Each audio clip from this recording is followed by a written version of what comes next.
Mapagpalang gabi po sa bawat isa sa atin at sumaatinawa ang kapayapaan ng ating Panginoon. Basahin po natin unang Korinto chapter 13 verse 7. Ang pag-ibig ay matiisin, mapagtiwala, puno ng pag-asa at nagtsatsaga hanggang wakas. Napakayamang description po ang nabanggit sa talatang ito. Matiisin, mapagtiwala, puno ng pag-asa, nagtsatsaga hanggang wakas. Sa aking sariling salita, ito ay unlimited. Pag-usapin ng pag-ibig, napakaraming description ng tao, napakaraming expressions ng tao. Pero lagi nating alalahanin na sa apat na salitang ito na binigyang diin ang salitang pag-ibig, ay nagpapahayag na ang pag-ibig ay hindi usaping damdamin, kundi ito ay usapin ng isang desisyon, isang pagpapasya, isang aksyon, isang gawa, kapahayagan ng ating pag-ibig. Kaya dito sa talatang ito ay merong apat na mahalagang mensahe na ipinapahayag sa atin. Na sa pamamagitan ng pag-ibig, magagawa niya ang lahat ng bagay. Love bears all things. No? Na ibig sabihin, sa pag-ibig, kaya niyang tiisin ang maraming bagay o ang lahat ng bagay. Sa pag-ibig, kaya niyang magtiwala sa lahat. Sa pag-ibig, mapupuno ng pag-asa sa anuman o sa lahat ng sitwasyon. Sa pag-ibig, ay kaya niyang magtiyaga sa lahat ng panahon. Pag sinabing lahat, ay ipinapahayag nito sa atin na walang limitasyon ang pag-ibig ng ating Panginoon na kayang magtagumpay ng Diyos sa buhay natin, anumang sama ng tao, anumang kalagayan ng tao, kayang baguhin ng Diyos. At kayang ipadama ng Diyos ang kanyang malalim, malawak, na pag-ibig para sa bawat isa sa atin. Tulad ng ginawa niya sa Kalbaryo ng krus. Nagtiis. Yun ang tunay at konkretong kahulugan na ang pag-ibig ay matiisin. When Jesus died on the cross, nagtiis siya. When Jesus died on the cross, nagpakita ito ng malaking pagtitiwala ng ating Panginoong Jesus sa Ama. At doon, yung pagtitiis niya doon sa Kalbaryo ay nagbigay ng pag-asa. At hanggang sa huling hininga, yung pag-ibig ng Diyos, hinaga niya yung hirap hanggang wakas. For the salvation of the world. For our own salvation. Kaya sa mensaheng ito ng ating pagbubulay-bulay, ay maisapuso at maisaisip natin that love bears all things. Kaya niyang tiisin, kaya niyang pagtagumpayan ang lahat ng bagay. Sapagkat ito ang katotohanan na ang Diyos ay tagumpay. Pangalawa, love believes all things. Nagtitiwala tayo. Nagtitiwala tayo.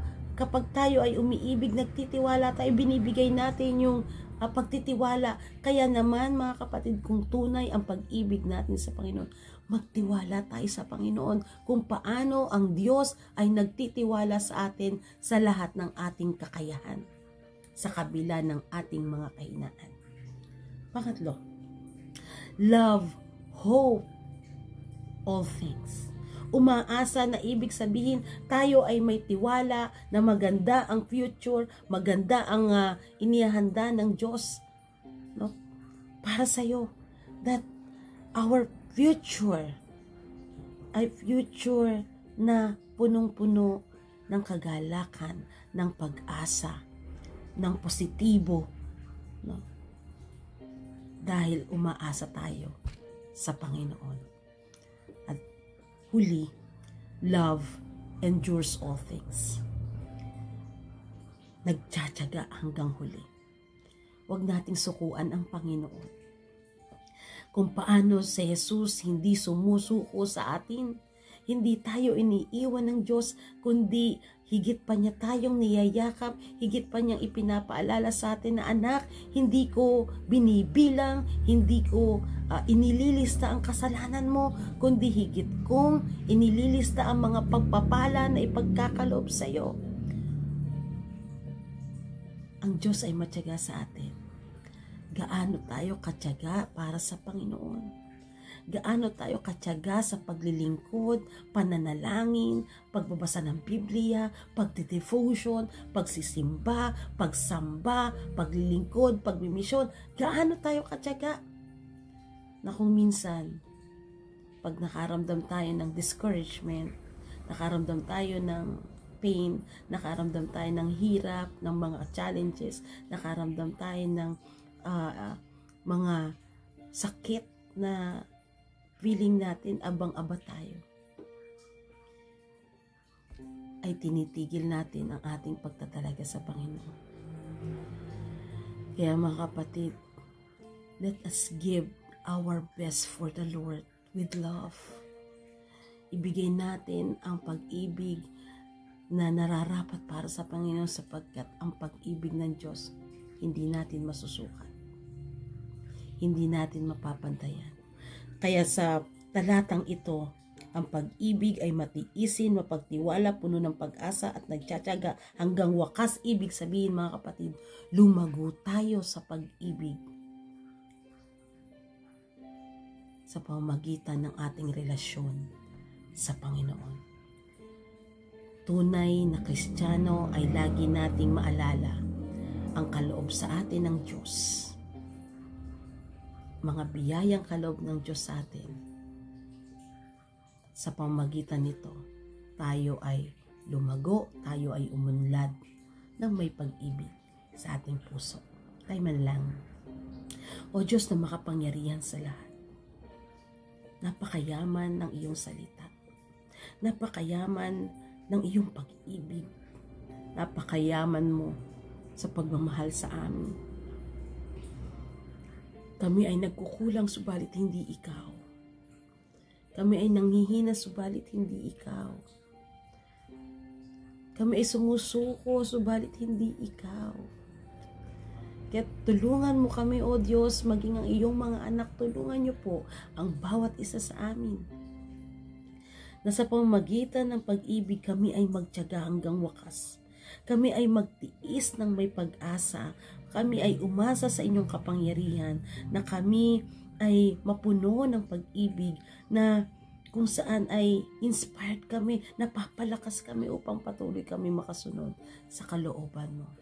Kaya sa oras na ito, Diyos, anuman ang dalahin, problema, kabigatan, mga tanong sa kanilang isip ng inyong mga anak, pawiin niyo po at palitan ng kapayapaan, kagalakan, kalakasan, kapanatagan at kaaliwan.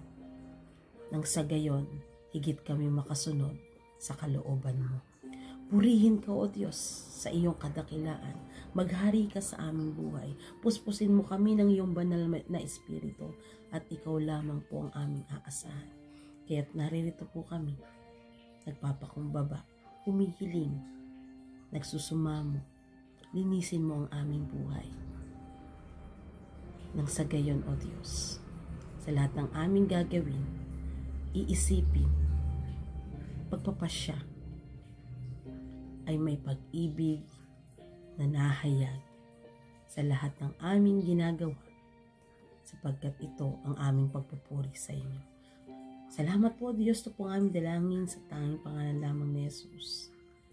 Amen at amen. Nawa ay patuloy tayong pinagpala sa ating pagdidevotion, sa ating quiet time ngayong gabi. Samahan tayo ng Panginoon sa araw-araw. God bless everyone.